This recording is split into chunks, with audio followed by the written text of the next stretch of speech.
The exact details of the potential trade deal between Canada and the U.S. are sparse. But as President Donald Trump announced last night that his 50% tariff threat would be paused, he also gave a hint as to what could be going on to the negotiating table. In a Truth Social post, Trump wrote, "The great Keystone XL pipeline, long ago killed by sleepy Joe Biden, may be awoken from the grave." The president then shared this AI image of himself pulling the pipeline from the ground with a sign on it that says, "Completely free." Dennis McConaghy is the former executive vice president of corporate development at TC Energy. He joins me now. Thanks for coming on the show. Good to be with you. So what do you think Trump meant by his comments?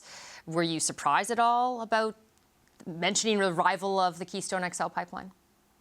Well, I was surprised that it specifically was announced in conjunction with progress on this trade deal that has so many really intractable issues at the core of them.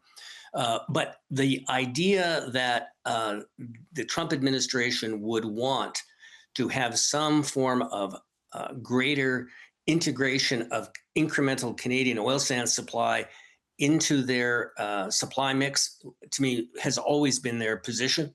I think people should recognize that what has been occurring prior to this announcement is significant progress to advance a project that would look similar to the original configuration of Keystone XL. This would be a project that would basically use the same routing on the Canadian side that would be built by the successor company to TransCanada that holds those original rights and permits.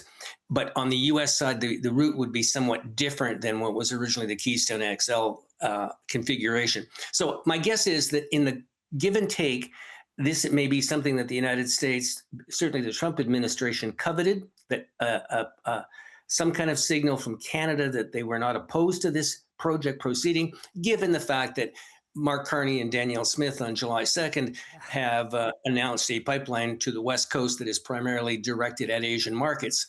So I suspect this was something that they could both find one wanted, the other needed something to give the U.S. side to get other concessions on the more difficult issues. So not totally surprising. The amount of profile he gave it, I do think was a bit astonishing, but it was something that I think always was something that could facilitate agreement here. So facilitate agreement, but not necessarily be part of the deal.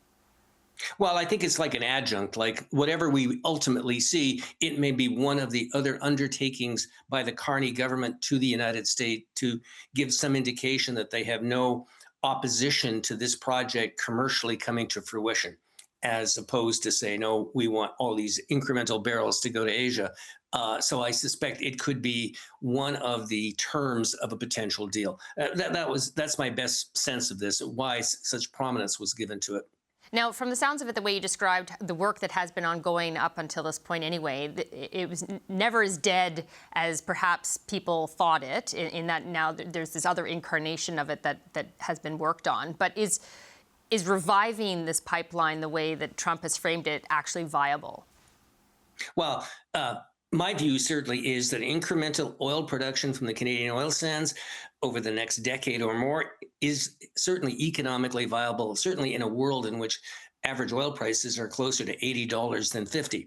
Having said that, the question has always been, what market should incremental pipeline infrastructure be devoted to, and what incremental pipeline infrastructure is the most feasible to actually get completed within, the still somewhat contentious and risky Canadian regulatory and judicial world that anyone trying to get a pipeline to the West Coast would be facing.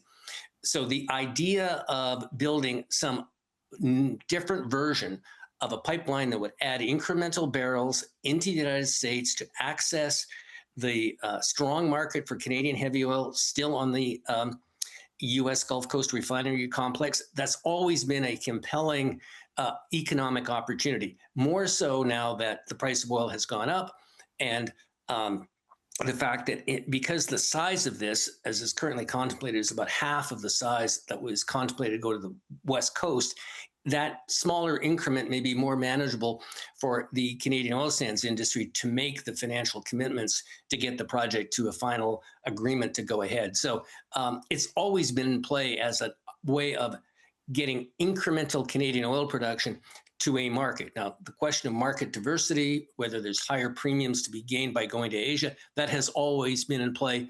And it's obviously been an emphasis of the Premier of Alberta. Well, does this become an either or like, what does a resurrection of this pipeline mean for the one that Canada plans to help Alberta build to the West Coast, to Tidewater? Well, yeah, so that's a great question. There is lots of debate about the economic potential of how much incremental production can the Canadian oil sands actually generate. And it is still, I think, an open question. What is the more appropriate first allocation of incremental barrels? And I think some of us who take the view that there is actually less risk by taking on a project, and I'll just call it a revised version of Keystone XL, may be more feasible to get completed than the undertaking of a larger scale pipeline, even with this change of routing that was part of the July 2nd. So it's not entirely clear that you could do both. It's not entirely clear that you couldn't. But those are decisions that are really going to be made by the people who own the oil sands, and whether they can get financing for either project, and whether they assess as I said before, the regulatory and political risks associated with each. Because people should remember, the two versions of Keystone XL that preceded this one were approved and were moving forward, and then they were disrupted primarily by Democratic presidents.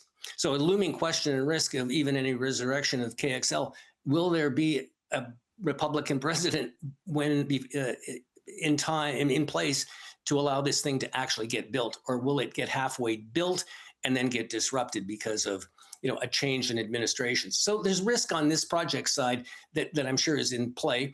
But in the short run context, I think this is, again, something that both sides could see ways of agreeing to come to some trade-off relative to the much more intractable issues that they have, from supply management to autos to softwood lumber, et cetera. And just quickly, in terms of risk to Mark Carney, I mean, how does he sell a pipeline going to the U.S.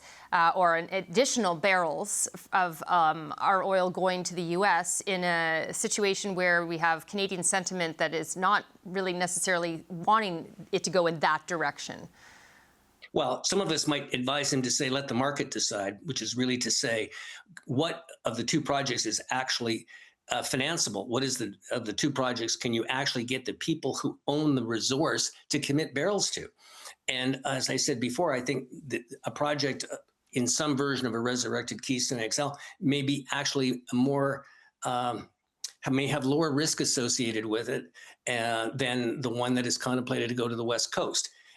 But again, some would contend that there's bigger economic value to Canada by going to the West Coast and having more barrels go to premium Asian markets. So to me, if I were advising Mark Carney, all he has to say, I would support both and let the market decide where that allocation goes.